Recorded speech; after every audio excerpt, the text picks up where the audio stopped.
अस्सलाम वालेकुम dear students. आज की वीडियो में आप लोगों को कॉम्बिनेशन के रिलेटेड मैं तमाम कॉन्सेप्ट्स बताऊंगा। ये काफ़ी इंपॉर्टेंट टॉपिक है। बेसिक मैथ, कैंटीएस, नेट, क्वांटिटेटिव रीजनिंग में भी इसमें से काफ़ी क्वेश्चंस पूछे गए हैं।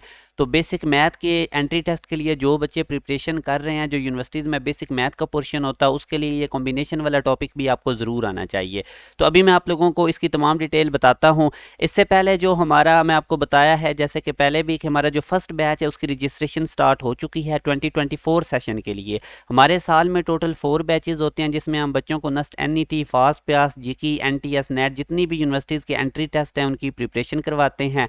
एक ही हमारा सेशन होता है जिसमें तमाम यूनिवर्सिटीज़ के आपको कॉन्सेप्ट्स दिए जाते हैं, बाकायदा तमाम टॉपिक वाइज लेक्चर्स होते हैं, उसके बाद आप लोगों के टेस्ट लिए जाते हैं। टोटल इस तरह के 4 बैच हम लगाते हैं। तो फर्स्ट बैच की रजिस्ट्रेशन स्टार्ट हो चुकी है। जो बच्चे भी 2024 सेशन के लिए जो अभी नस्ट एनईटी 1 आ रहा है उसकी प्रिपरेशन करना चाहते हैं, या बड़ी यूनिवर्सिटीज़ के एंट्री टेस्ट तैयार करना चाहते हैं, जो स्टूडेंट्स गैप ईयर लेने जा रहे हैं, रिपीट कर रहे हैं, या जो अभी सेकंड ईयर में है, तो उनके लिए ये बहुत ज़बरदस्त अपॉर्चुनिटी है कि वो बैच 1 में इनरोल होकर तमाम यूनिवर्सिटीज़ के एंट्री टेस्ट की प्रिपरेशन कर सकते हैं। क्योंकि आने वाले फिर आगे जो लास्ट पे आके एंड पे आके आप लोगों के पास बोर्ड के एग्ज़ाम भी होते हैं, बाकी यूनिवर्सिटीज़ के भी टेस्ट होते हैं, तो वो सारा कुछ इकट्ठा हो जाता है और स्टूडेंट्स पे बहुत ज़्यादा बर्डन बन जाता है। तो अगर आप स्टार्ट में ही बैच 1 में इनरोल हो जाते हैं तो आप लोगों की बहुत जल्दी तमाम यूनिवर्सिटीज़ के एंट्री टेस्ट की प्रिपरेशन हो चुकी होगी। तो अभी हम स्टार्ट करते हैं। जैसा कि आपको नज़र आ रहा है, कॉम्बिनेशन बेसिकली हमने सिलेक्शन करनी होती है। आपको वो ऑब्जेक्ट्स टोटल बता देगा, तो उनमें से आपको वो सिलेक्शन कहेगा। अब सिलेक्शन बेसिकली टीम सेलेक्ट करना हो सकती है, कमेटी बनाना हो सकती है, इसके अलावा और सिलेक्शन के अंदर ढेर सारी चीज़ें आ जाती हैं। तो वही मैं अभी आपकी प्रैक्टिस करवाऊँगा। एक एग्जाम्पल के लिए ये ए बी सी फ़र्ज़ करें कि 3 बॉयज़ हैं, तो इनमें से अगर हमने 2 सेलेक्ट करने हैं तो अब उसका क्या तरीका हो सकता है, या मैं ए बी को सिलेक्ट कर लूँगा, या बी सी को, या सी ए को, मगर मैं बी ए सेलेक्ट नहीं करूँगा, क्योंकि जो कॉम्बिनेशन सिलेक्शन होती है इसमें ए बी और बी ए सेम चीज़ ही होती है, क्योंकि इन दोनों में ए बी इंक्लूड है। जबकि परम्यूटेशन अरेंजमेंट में ये चूँकि ए बी अलग अरेंजमेंट है और बी ए अलग अरेंजमेंट है, मगर कॉम्बिनेशन ए बी और बी ए सेम कंसिडर होगा एक ही। अब जैसे कि अगर मैं कहता हूँ कि all the combination form by A B C, अब ए बी सी से अगर मैं कॉम्बिनेशन बनाना चाहूँ तो ए बी बन जाएगा, बी सी बन जाएगा, सी ए बन जाएगा। इसी तरह अगर मैं the only combination date can be form of 3 letters, अब हमारे पास ये 3 लेटर्स हैं और इन तीनों में से मैंने इनको सेलेक्ट करना है, तो एक ही वे है, एक ही इनकी सिलेक्शन होगी कि मैं तीनों को इकट्ठा सेलेक्ट कर लूँ ए बी सी, और ये इन 3 में से मैंने अच्छा। उसके बाद अगर मैं आगे आपको बताऊँ तो the various groups of 2 out of 4 person, ये मेरे पास 4 पर्सन हैं ए बी सी डी, इनमें से अब मैंने दो दो का ग्रुप बनाना है, तो वो मैं क्या तरीका बता सकता हूँ। ए बी का एक ग्रुप सेलेक्ट कर सकता हूँ, फिर ए सी का, फिर ए डी का, फिर इसी तरह बी को सी के साथ, बी को डी के साथ और सी को डी के साथ। तो ये मेरे पास टोटल वेज हैं सिलेक्शन करने के। अब अगर मैंने ए बी का ग्रुप बनाया तो बी ए का नहीं करूंगा, क्योंकि ए बी और बी ए दोनों सेम है, दोनों में ए बी ही इंक्लूड है, जबकि ये परम्यूटेशन अलग होता है और कॉम्बिनेशन सिलेक्शन में ए बी और बी ए सेम कंसिडर होगा, ए सी और सी ए सेम कंसिडर होगा। इसलिए हमने एक ही दफ़ा ए सी सेलेक्ट किया, सी ए नहीं किया। अब आने वाले में क्वेश्चन में आपकी फर्दर प्रैक्टिस इसमें करवाऊंगा। तो ये वही बात है जो मैं आपको बता रहा था, ए बी और बी ए परम्यूटेशन तो दो डिफरेंट है अरेंजमेंट, मगर ये सिलेक्शन एक ही कंसिडर होगी। अब नंबर ऑफ कॉम्बिनेशन बनाने के लिए जो मैं आपको फार्मूला, अगर हमने एन ऑब्जेक्ट्स में से आर को सिलेक्ट करना है तो ये फार्मूला होता है N C R equal to N factorial over R factorial N minus R. ये अगर आपने एन में से आर ऑब्जेक्ट सेलेक्ट करनी है, कॉम्बिनेशन बनाने हैं, तो ये फार्मूला बस आपने याद करना है। आगे ये वही बता रहा है कि एन फैक्टोरियल एन को 1 तक मल्टीप्लाई कर दें। बाकी अब इसी फार्मूला के अकॉर्डिंग कुछ आप प्रॉपर्टीज याद रखें। एन सी एन 1 होता है, एन सी 0 भी 1 होता है, और N C N minus R की इक्वल होता है। अब ये दो रिजल्ट जो पहले आए हैं, अगर आप इस आर की जगह पे भी एन प्लग इन करेंगे left side right hand side में, तो आपके पास एन सी एन 1 इक्वल आएगा। इसी तरह अगर आपकी जगह आर की जगह 0 प्लग इन करते हैं इस ऊपर वाले फार्मूला में, तो एन सी 0 1 हो जाएगा। अब अगर आप एन में से आर ऑब्जेक्ट सेलेक्ट करते हैं तो ऑटोमेटिकली आप N minus R object reject कर देते हैं। अगर आप एन में से आर ऑब्जेक्ट की सिलेक्शन करेंगे तो एन माइनस आर की ऑटोमेटिकली सिलेक्शन हो जाएगी। तो इसलिए एन सी आर इक्वल होता है N C N minus R के। ये प्रॉपर्टी बड़ी इंपॉर्टेंट है, इसका हम उस वक्त यूज़ करते हैं जैसे आप ये नीचे देखें। अब ये 16C13 है, इसको सॉल्व करने की बजाय मैं इस 16 में से 13 माइनस कर दूंगा तो 16C3 बनेगा। ये वाली मैंने प्रॉपर्टी लगाई। एन सी आर इक्वल है ना N C N minus R के, तो एन यहाँ पे 16 था, आर 13 था, तो एन माइनस आर जब मैंने किया तो 16C3 बना। अब 16C3 को हम कैसे सॉल्व करेंगे उसका भी आपको शॉर्टकट पता होना चाहिए। नीचे तो जो नंबर है उसका फैक्टोरियल ले लें, जैसे 3 है। अब ऊपर 16 को आप पीछे ओपन करते जाएं, 16 के बाद 15 आता है, फिर 14 आता है, इनको मल्टीप्लाई कर दें, बस इतना इनफ है, क्योंकि नीचे 3 लिखा हुआ था, तो ऊपर अब आप देख लें 16 से 14 तक 3 डिजिट्स हो चुके हैं, 3 नंबर हो चुके हैं, 16, 15, 14। अगर यहाँ पे लिखा होता 16C4 तो डिनोमिनेटर में 4 फैक्टोरियल आ जाना था, और 16 को हमने ओपन कर लेना था, 16, 15, 14 और 13 भी, तो यहाँ तक मल्टीप्लाई कर देना था। तो ये टेक्निक आपने यूज़ करनी है, और ये उस वक्त हम ये प्रॉपर्टी यूज़ करते हैं जब हमारी सिलेक्शन हाफ से ग्रेटर हो। अब 16 का हाफ 8 है, तो 8 से ग्रेटर ही है 13 जो हम सिलेक्शन कर रहे हैं, तो इसलिए हम 16C13 को 16 माइनस 13 कर देंगे। यानी ये वाली प्रॉपर्टी आपके बड़े काम की है, कैलकुलेशन आपकी सेव करेगी। जब आपकी ये आर सिलेक्शन हाफ से ग्रेटर हो तो तभी इसको यूज़ करने का फ़ायदा होगा। अभी अब आपको मैं कुछ और प्रॉपर्टीज, ये जो अभी मैं इनको लिख देता हूँ, इधर एन सी आर इक्वल होता है N C N minus R के, मैंने आपको बता दिया, इसको कॉम्प्लीमेंट्री कॉम्बिनेशन भी कहते हैं। जैसे 10C10 सॉल्व करने की बजाय आप 10C3 को सॉल्व कर लें। अब ये सिलेक्शन 7 10 के हाफ से ग्रेटर थी, 10 का 5 होता है, 5 से ग्रेटर थी, तो 10C7 सॉल्व करने के बजाय 10C3 सॉल्व कर लें। और ये मैंने आपको बता दिया कि सिलेक्शन और हाफ से ग्रेटर हो तो तभी ये प्रॉपर्टी यूज़ करें। एन सी आर का फार्मूला भी मैंने आपको बता दिया था, N factorial over R factorial into N minus R factorial. N C N हमने देखा कि 1 होता है, एन सी 0 भी 1 होता है, एन सी 1 एन के इक्वल होता है, और एन सी एन माइनस 1 हमारे पास एन के इक्वल होता है। अगर आप टोटल में से, यानी एन है टोटल नंबर्स हैं, और जो सिलेक्शन करनी है वो टोटल नंबर में से एक कम करके करेंगे तो वह एन के इक्वल ही आ जाएगी।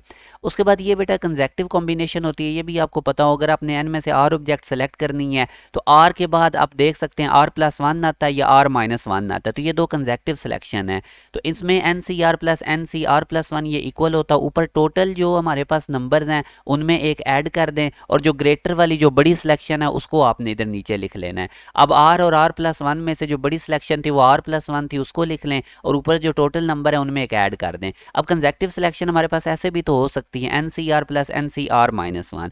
अब आपने इधर एन में से आर ऑब्जेक्ट सेलेक्ट करनी है, और इधर आपने एन में से आर माइनस 1, यानी फर्ज करें कि ये 5 सिलेक्शन करनी है तो इधर 4 आप समझ लें। तो ये भी उसी तरह, आप ये देखें कंजेक्टिव सिलेक्शन है तो इसमें भी आप बड़ी सिलेक्शन, आर बड़ी सिलेक्शन है या आर माइनस 1, तो आर बड़ी सिलेक्शन है उसको नीचे लिख लें और ऊपर एन के अंदर एक ऐड कर दें टोटल में। तो ये प्रॉपर्टी भी आपको पता होनी चाहिए। इसी तरह अगर आप कॉम्बिनेशन को आर फैक्टोरियल से मल्टीप्लाई कर दें तो वो अरेंजमेंट बन जाती है NPR। तो ये सिलेक्शन और कॉम्बिनेशन में एक फार्मूला, इनके अंदर रिलेशन है।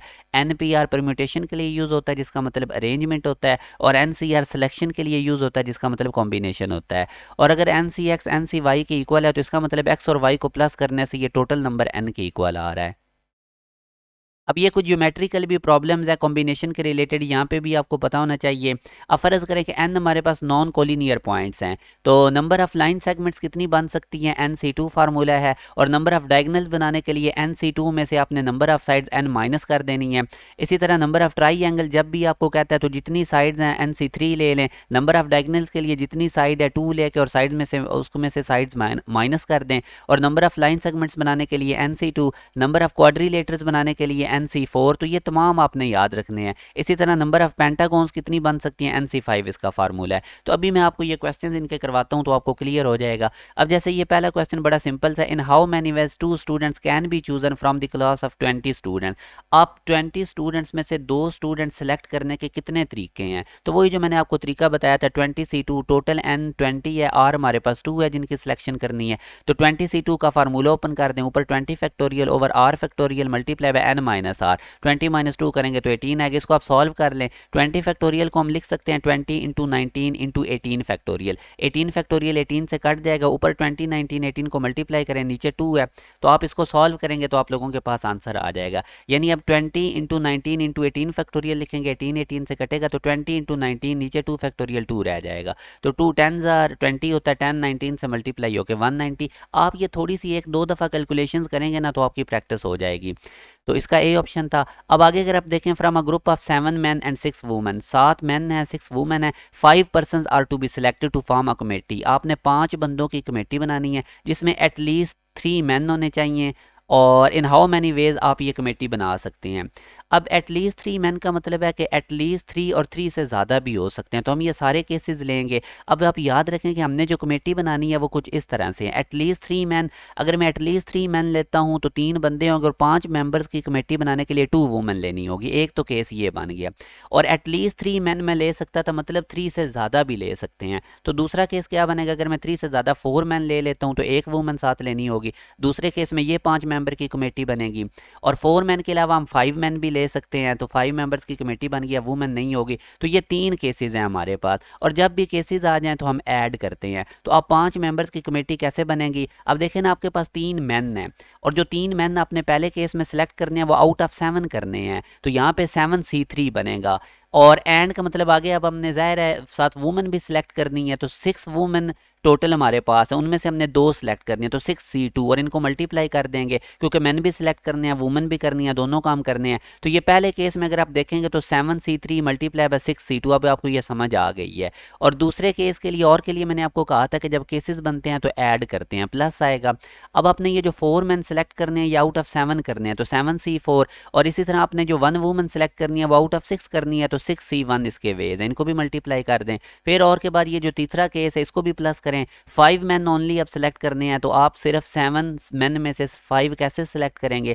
7C5। तो अब बेटा इसको अलग सॉल्व कर लें। 7C3 को तरीका मैंने आपको बताया था, 7 को नीचे 3 है तो 3 तक ओपन कर लें, 7 6 5 से मल्टीप्लाई करें, नीचे 3 फैक्टोरियल मल्टीप्लाई बाय, अभी ये 6C2 है, 2 नीचे लिखा हुआ तो 6 को 5 से मल्टीप्लाई करें, अब टोटल 2 नंबर हो गए और नीचे 2 आ गए, ये 1 आ जाएगा। 2 फैक्टोरियल बेसिकली 2 ही होता है। प्लस के बाद आगे 7C4 को सॉल्व कर लें, इसी तरह आगे ये 7C5 को आप लोग सॉल्व, अब ये मतलब अब ये आप लोगों के लिए कोई इतना मुश्किल नहीं। अब 7C ये अब अगर आप देखेंगे ना तो ये अब हमारे पास यहाँ पे लिखा हुआ है 7C4, यहाँ पे लिखा हुआ है 6C1, तो अब आप इनको सॉल्व कर सकते हैं, आप लोगों के लिए कोई मसला नहीं है। अब 7C3 जैसे आप देखें तो ये नीचे 3 फैक्टोरियल आ गया, 3 to 1 तक मल्टीप्लाई कर दिया, और 7 को 3 तक ओपन करें, मतलब 7 को पीछे चलते जाएं, 7 को 6 से मल्टीप्लाई करें, फिर 5 से, और 6C1 ये मैं आपको प्रॉपर्टी बता के आया हूँ कि NC1 N के इक्वल होता है, तो 6C1 है तो 6 आ जाएगा। प्लस अब ये 7C2 है, नीचे 2 लिखा हुआ है, नीचे 2 फैक्टोरियल आ जाएगा, और 7 को पीछे 6 से मल्टीप्लाई करते हैं, तो 2 नंबर पूरे हो गए 7 6। तो इस तरह अब आप इनको सॉल्व कर लेंगे, सिंपल कैलकुलेशन है, कॉन्सेप्ट मैंने आपको दे दिया है। इसी टाइप के और काफ़ी क्वेश्चंस करते हैं, आपको प्रैक्टिस हो जाएगी। आगे देखें, how many veg a committee consisting of 5 man and 6 women, 5 man और 6 वुमेन की हमने कमेटी बनानी है, can be form from 8 man and 10 women में से सिलेक्ट करने हैं। पहले तो आप ये देखें कि आपने कमेटी बनानी है जिसके अंदर 5 बंदे होने चाहिए, 6 वुमेन, यानी टोटल 11 मेंबर्स की कमेटी होगी। अब आपने 5 बंदे सेलेक्ट करने हैं 8 में से, और 6 वुमेन सेलेक्ट करनी है 10 में से, तो अब आपको पता चल चुका होगा कि 8C5 बंदे, यानी 8 बंदों में से 5 बंदे सेलेक्ट करने के कितने वेज हैं? 8C5, NCR 8C5 multiply by 6 women select करनी है आउट ऑफ 10, तो टोटल 10 है, तो 10C6 तरीके हैं, तो इनको मल्टीप्लाई कर देंगे क्योंकि ज़ाहिर 11 मेंबर्स की कमेटी बनानी है, बंदे भी सिलेक्ट करने हैं, वुमेन भी करनी है।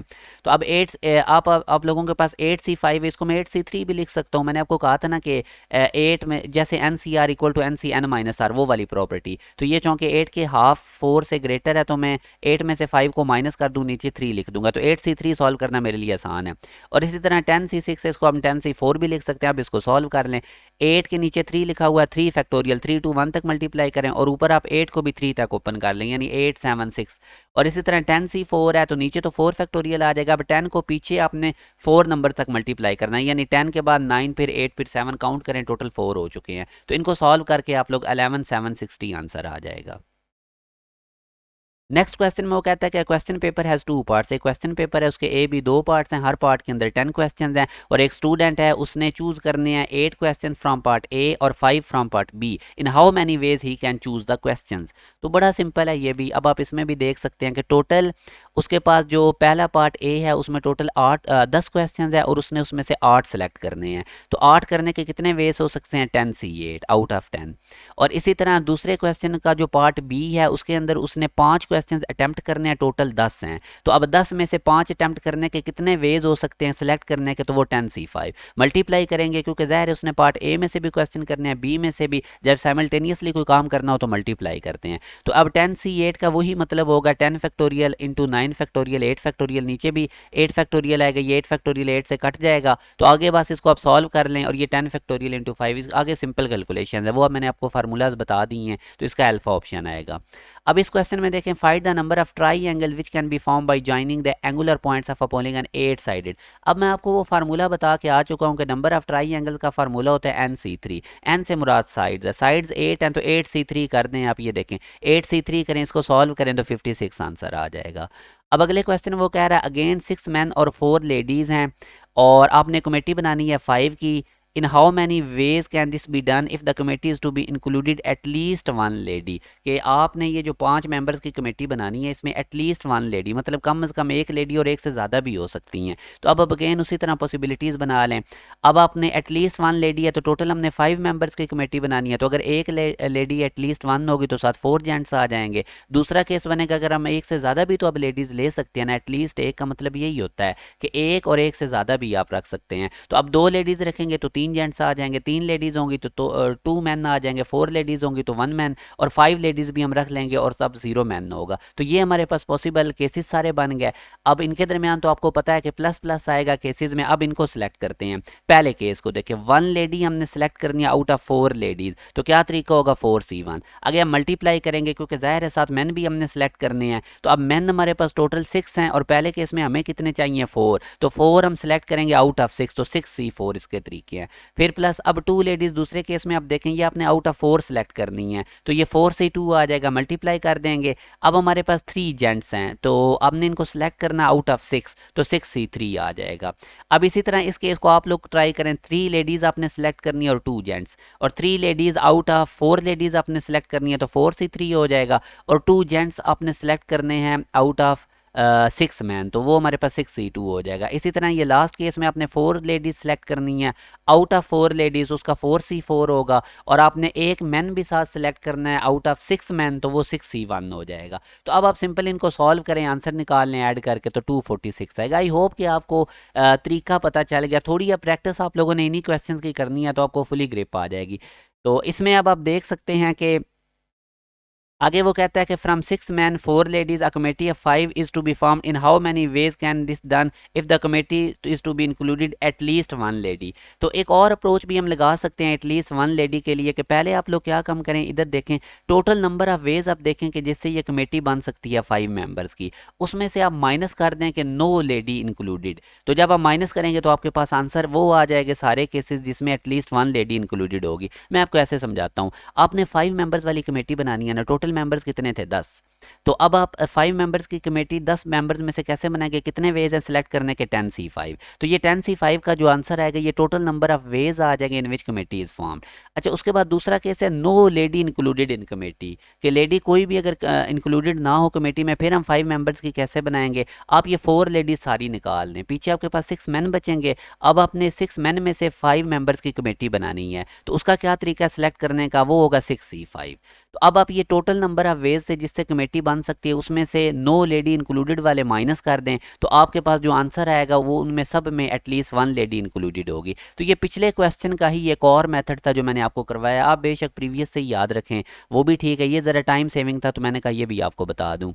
आगे वो कहता है how many words of 4 consonants and 3 vowels can be made from 12 consonant and 4 vowel if all the letters are different. अब इसमें बेसिकली आपने 4 कॉन्सोनेंट सेलेक्ट करने हैं 12 में से और 3 वॉवल सेलेक्ट करने हैं 4 में से, और बताना है कि कितने डिफरेंट लेटर्स बन सकते हैं। तो अब आई होप कि आपको ये पता चल चुका होगा कैसे क्वेश्चन करना है। अब आप देखें कि 12 में से 4 हमने जो कॉन्सोनेंट सेलेक्ट करने हैं उसका तरीका 12C4 है, और बाकी आपने 3 वॉवल सेलेक्ट करने हैं आउट ऑफ 4, उसका तरीका है 4C3, और ज़ाहिर है आपने कॉन्सोनेंट्स भी सिलेक्ट करने हैं वॉवल्स भी, दोनों काम करने हैं तो मल्टीप्लाई कर दें। जब हमने केसेस बनाने हो तो तब ऐड करते हैं, तो बस 12C4 प्लस 4C3 मल्टीप्लाई करें, आंसर आ जाएगा आप लोगों के पास।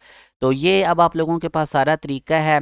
आगे अगर वो आपसे पूछता है कि इनकी अरेंजमेंट कैसे करनी है, कि if all the letters are different, तो अरेंजमेंट के लिए आप देख सकते हैं कि टोटल आपने कितने सेलेक्ट किए थे 4 और 3 7, तो अगर आप इसको 7 फैक्टोरियल से मल्टीप्लाई कर देंगे तो ये आप लोगों के पास टोटल अरेंजमेंट इनकी आ जाएगी। अच्छा, अगर हमारे पास तो यूँ हमारे पास इसका बीटा ऑप्शन बनेगा क्योंकि उसने हमसे इनकी अरेंजमेंट भी पूछी हुई है। आगे वो कहता है find the number of try angle which can be form. तो अगेन देखें नंबर ऑफ ट्राई एंगल निकालनी है, 8 साइड्स हैं तो 8C3 जो मैंने आपको बताया था, तो ये अल्फा आ जाएगा। इसी तरह आगे वो कहता है there are 10 points in a plane out of which 4 are collinear, find the number of triangle form by the points as vertices. तो अब हमारे पास टोटल 10, अगर आप यहाँ पे देखें तो 4 आर कोलिनियर, तो सबसे पहले आप क्या कम करें कि टोटल 10 पॉइंट से देखते हैं कितनी नंबर ऑफ ट्राइंगल बन सकती हैं, तो 10C3 हो जाएगा, और ये 4 तो कोलिनियर्स हैं तो इनसे अब कितनी नंबर ऑफ ट्राइंगल बनेंगी, वो 4C3 होगा।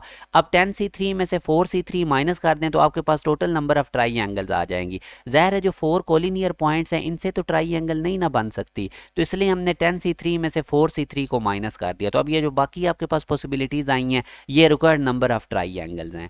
और आपको पता है ना ट्राई एंगल बनाने के लिए 3 नॉन कोलिनियर पॉइंट चाहिए, तो इसलिए मैंने ये 4 कोलिनियर पॉइंट्स की पॉसिबिलिटीज़ को माइनस किया 10C3 से। आगे अगर अब हम देखें तो how many diagonals can be drawn in a pentagon, तो इसका भी मैंने आपको फार्मूला बताया था, number of diagonals NC2 minus N होता है, एन से मुराद आपके पास पेंटागन है तो 5 आ जाएगा, तो 5C2 आप करें तो 5C2 करेंगे तो 10 आएगा, इसमें से नंबर ऑफ साइड्स आप माइनस कर दें, वो पेंटागन के अंदर 5 होती हैं, क्योंकि ज़ाहिर है अब इस 5 ये NC2 के अंदर आपके पास सारी साइड्स आ जाएंगी, तो हमें तो डायगनल चाहिए, तो इसलिए हम n नंबर साइड्स का माइनस कर देते हैं, तो यूँ हमारे पास 5 आंसर आ जाएगा। तो ये सारा था कॉम्बिनेशन के बारे में, मैंने कोशिश की है कि आपको मैक्सिमम इसकी प्रैक्टिस भी करवाऊं और तमाम कॉन्सेप्ट भी दे दूं, तो आप लोग इसको ज़रूर एक दफ़ा जहाँ से अगर किसी चीज़ की ना समझ आए तो उसको अगेन आप लोग रिवर्स करके देख लें। और हमने एक व्हाट्सएप ग्रुप भी बनाया है जिसमें आपको तमाम यूनिवर्सिटीज़ की अपडेट्स, उनकी एंट्री टेस्ट की स्कॉलरशिप के बारे में न्यूज़ मिलती रहेंगी। उसका जो व्हाट्सएप ग्रुप का लिंक है वो इसी वीडियो के डिस्क्रिप्शन में है, वो भी आप लोग ज्वाइन कर लें। और ये जो मैं फर्स्ट बैच आपको बता रहा था ये बहुत ज़्यादा इंपॉर्टेंट है, जो बच्चे गैप ईयर लेने जा रहे हैं या जो अच्छी यूनिवर्सिटीज़ के लिए एंट्री टेस्ट के लिए रिपीट करने जा रहे हैं, या जो बच्चे अभी सेकंड ईयर में है, तो वो ज़रूर ये बैच 1 हमारा ज्वाइन करें। इसमें आप लोगों को घर बैठे प्रिपरेशन हो जाएगी और बहुत ज़्यादा रेलेवेंट आपकी प्रिपरेशन होगी। दिए गए कॉन्टैक्ट नंबर पर रब्ता करके आप लोग तमाम डिटेल ले लें। बाकी चैनल के साथ कनेक्टेड रहें, मैक्सिमम वीडियो को लाइक किया करें ताकि ये उन स्टूडेंट्स तक पहुँच सके जो अकेडमीज़ वगैरह अफोर्ड नहीं कर सकते। अपना ख्याल रखिएगा। अल्लाह हाफिज़।